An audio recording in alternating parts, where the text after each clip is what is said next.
Welcome back, listeners, to Coffee Hour with Elsie, Lisa, and Chloe, where we talk all relevant topics in academia.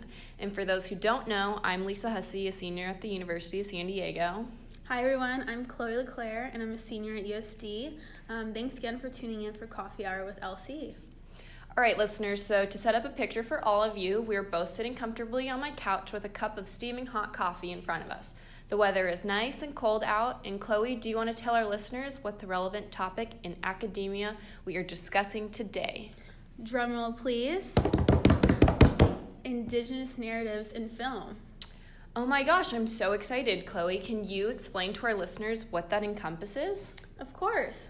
So basically, we're going to be discussing Indigenous film and how Native people are shown in a particular light in mainstream media. So oftentimes our experiences with Indigenous people in film is a distorted idea of who Native people are, when in actuality their reality and stories are very different. I think you put that great into perspective. I'm so excited to discuss this topic because I feel like it's something people our age don't talk about. So our goal here today is to have a conversation about the truth of Indigenous film and what it looks like when Natives take control of the narrative. And ultimately, we hope that this opens a door for all you listeners and you can learn something from us today. So Lisa, I'm genuinely curious. What was your first experience with Native people in film? You know, Chloe, I was thinking about that this morning when I was preparing for this podcast, and thinking about it, I think that the first movie I experienced Native Americans was either Pocahontas or just seeing a Looney Tunes episode with Native Americans. What about you?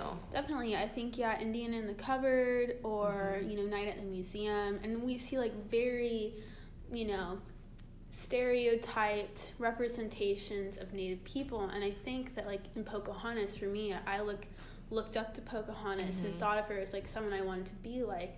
But in actuality, no one was there to break that down for me, that the story was not correct. They were hypersexualizing her and all these other things. And I think that's a major issue in American society. Yeah, I think the number one thing that stood out with those films was the stereotype of the Native American. And they were all dressed the same. They had their headpieces on. They were not wearing shoes. Doing those stereotypical things, living in their teepees. They weren't living in normal houses like everyone else in the films. But I think that,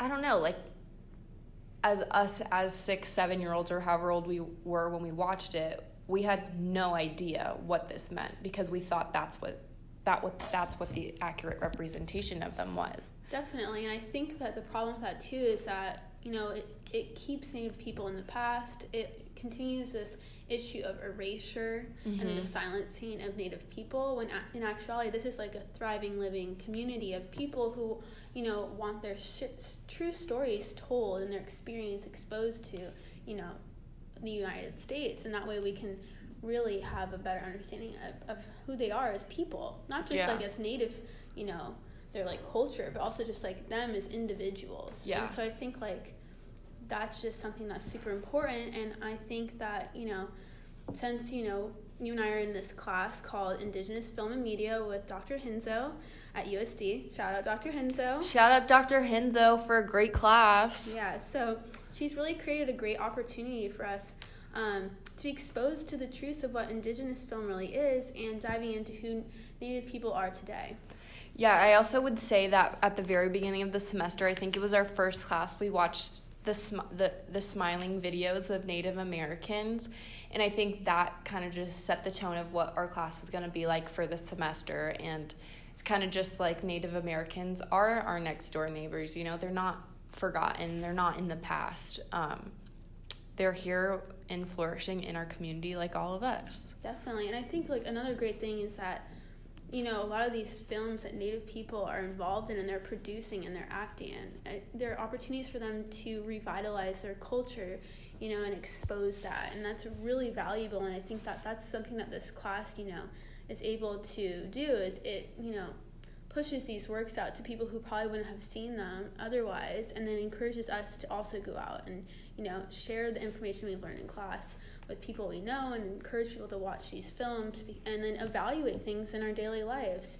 Break down films that are doing these things to and not even Native American films. I think this has opened our eyes to just film in general and how different people are depicted in the media and in film. I know I've been looking into Asians and Asian American and how they're depicted in film, and I don't know, I feel like this class has just really opened doors for us. Definitely. So I think we should now start going into talking about some of the films from class and breaking that down. Okay, great. So these stereotypes we just discussed are combated by the characteristics of Native films. Chloe, let's make this easy for our listeners and begin with the Western films. Sure, yeah. So I think that, we watched Stagecoach early on in the class, and, in this film, it portrayed Native people as savages and barbaric, and, also had this noble savage kind of image. And, we watched more films, and the continuous story there was that they were very uneducated and dirty, immoral. They didn't speak English. They were violent. And I think this is also has to do with the fact that, the audience was not Native. It was for white settlers. It was for, mainstream media, and therefore they needed a good and bad guy, and the protagonist here was the white settlers. Yeah, and the audience definitely wanted someone to identify with, and those were clearly the white people. Definitely. And so I think that with Indigenous film, it hopes to achieve, breaking down these common, stereotyped characteristics of Native people as, a homogenous, simple group of people that purely exist in the past, by going into, representing Native people as a diverse and complex people. They have very different experiences, there's different cultures, there's different narratives. Each person, they're individuals. You can't just summarize them into one idea. So, and, they exist in our modern world today. And I think that, talking about, histories of the past and also, of the present are really important, and it gives them, the ability to share these stories. Yeah, for sure. I think that was really well said. And I think Dr. Hinzo would be really proud of you for what you've said. Thanks. And what you've learned. I think majority of us have taken away the same thing that you have said. But I want to say that this sums up the characteristics of Native films, and I think it gives Native people agency over their narratives, which relates to topics we've discussed in class, like visual sovereignty and self-determination. Chloe, do you want to share with us how Dr. Hinzo described visual sovereignty to us? Yeah, definitely. So I think we kind of covered this in class with our author, Singer. You have visual sovereignty, which is, as she says, is a way of reimagining Native self-representation and autonomy that engages the powerful ideologies of mass media. And so that's really deeply connected to self-determination and self-representation. So it's giving you these Native people the ability to really, dive into who they are as a people and share their story as they want to have it be shown and represent themselves and, set their own future, not have anyone in charge of their story anymore. Yeah, I think we should definitely dive into that. Specifically, maybe we should dive into the films we've watched in class. We've discussed how Native people's history is very complex.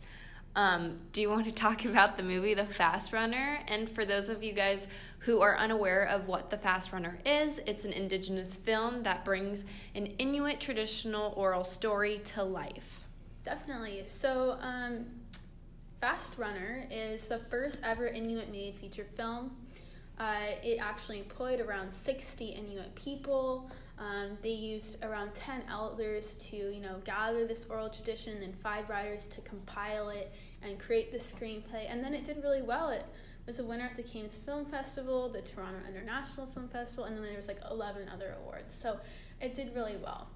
But I think that's what's really fascinating about this film is that, they're embracing, Indigenous culture, history, and values, bringing that to life and sharing that with the public. I think it's really cool because they also kept it in their native language. Mm-hmm. When we watched this in class, we were reading, the subtitles, and I think that there's a lot of value in that. And so I think a lot of the themes of the film are embodied, part of oral tradition is like teaching the next generation about the values of a community. And so we talked in class about how, they are trying to achieve, and the story is teaching the next generation about being collaborative, working for a common purpose, environmental stewardship, skill and knowledge acquisition, resourcefulness and how to solve problems, consensus decision making, and then, the concept of serving. And I think that's really important. And that's something that we all can learn from. Yeah. But I don't know, there's like a lot of scenes that stand out to me. Are there any that stood out to you?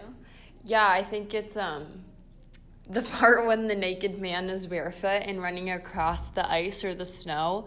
I don't know, that one kind of just stuck with me, and I think that's just a very famous clip from the film. Definitely, and I think that really represents, dedication to the film and making sure that, they're properly showing it as they want it to. The actors in specific. Yeah, definitely. That guy really tuned into his character and was super dedicated to what he was doing and making sure that it was accurate. All right, so Fast Runner really dives into sharing like the oral traditions and stories of Native people, specifically here of Native people, in the past. I think that Smoke Signals did a really great job of sharing a story of the present. So for those of you who don't know, Smoke Signals is another film that we watched in class, and it's another Indigenous film about two Native young men named Thomas and Victor, and they are going on a road trip off the reservation during the grieving process of losing a loved one. Yeah, just like the Fast Runner, I think Smoke Signals also incorporates this storytelling and oral tradition. In Smoke Signals, storytelling is used for currency at the scene where the girls are in the res car, and before they get in the car, the girl asks, like, Thomas, can you tell me a story? So in that way, the storytelling is used as a currency, and in a way, it's keeping history alive because Thomas, one of the main characters, storytelling is really important to him, and it's a way that he hangs on to the past, and for others so they can learn something, and it's also teaching tools. The sad thing is that in the story, or in the movie, people dismiss Thomas's stories, but they're actually very important and significant, I would say. But yeah, I feel like that's something that storytelling did for this movie. Definitely, and I think it makes him a very unique character too. Like, goes off of the idea of a complex character. So, Victor and Thomas and all these different individuals in the story, it's not one homogenous idea of what a Native person is. Yeah. They all have their different stories, their interests, their likes, their struggles. And you see that throughout the film. But do you think there's any, do you think that the film challenges any tropes or stereotypes of, like, the Hollywood Indian? Yeah, for sure. I also feel like with Native Americans, one stereotype is that they're all drunks, and alcoholism is a really big problem. And throughout this film, I think they challenge the trope of alcoholism because I think Victor or Thomas was accused of being drunk during one of the car accidents, and Victor turns around and replies, I've never actually had a drink of alcohol before. And you find out in the film that Victor's dad is a drunk, and he's kind of breaking down this family norm and family pattern because he's realized that it's hurting the family, and that's something that alcohol does to families. And I think another stereotype that this film is challenging is just like the good cop versus bad cop type of thing. After the car accident, the two boys encounter police officers, and someone else, I think it was like a white man, said that the natives did the accident, like caused the accident, and they were in the wrong. But in this movie, it wasn't them, so they were let go, and they were the good guys, and they were let off. I think also one more thing is when Thomas was taught how to be an Indian by Victor, he said that it's more than a look. We were talking about stereotypes of Native Americans, and I remember Victor saying it's a personality. You have to be mad and you can't trust anyone. It's more than just the feathers and the braids, but it's like a whole persona. Definitely. I think that really has, like, these films have really taught us about, what Indigenous film is and how we should evaluate things moving forward. And so I think I have a lot better understanding of, like, Native people and, like, films and how we can support these efforts. Yeah, I also think just one theme that I really took away from this was freedom. In the last scene of the entire movie drives home this idea of freedom, because Victor has been left entrapped by his father's suffering, like he's been suffering from his father leaving, and he cuts his hair. Forgiveness and truth together is freedom for him, and he was off the reservation in another world, which totally encompasses freedom. Definitely. Yeah, you see the Native American people in the present, and I think that is a major, step forward. Yeah, definitely. Yeah, so I think this class has been, like, really enlightening for me, and I'm really grateful to Dr. Hinso. This is my second class I've taken with her, and, the exposure to film and seeing Native people in a very different light has been really great, and I hope that other people at the school get this kind of opportunity. Yeah, I definitely agree with you. And bringing in my background, I didn't grow up in the United States, so coming to college and learning about all these important topics, especially that Dr. Hinso has brought up, has really opened my eyes to what's happening in the world, and these are issues that we all need to be aware of. Yeah, definitely. Well, thanks for talking with me. Yeah, oh my gosh, it was so fun, and our coffee is pretty much done. Mine's a little bit cold right now. Yeah, I drank all mine, so I'm all set for the day. All right, well, thank you all for tuning in with us. Yes, this week, and we will not be here next week because it's Dead Week, but we all hope that you guys have great holidays and a Happy New Year.